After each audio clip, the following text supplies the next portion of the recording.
নিয়েছি মিক্সিতে। রসুন দিয়ে দিচ্ছি, পেঁয়াজ কুচানো, টমেটো দিয়ে দিচ্ছি, লবণ, হলদি, ঝাল লঙ্কার গুঁড়ো, জিরে পাউডার, কাশ্মীরি লঙ্কার গুঁড়ো, তেল।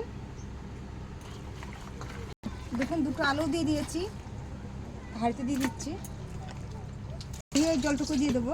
দিয়ে দিচ্ছি, এটা আকারে ধরে দিয়েছি। আধা ঘন্টার জন্য এরকম করে রেখে দেবো। দেখুন হয়ে গেছে, নামিয়ে নিচ্ছি। আধা ঘন্টা হয়ে গেছে, ঢাকনটা খোলা হয়ে গেছে। বাটা গরম মশলা দিয়ে দিচ্ছি। দেখুন মাংসটা কত সুন্দর হয়েছে।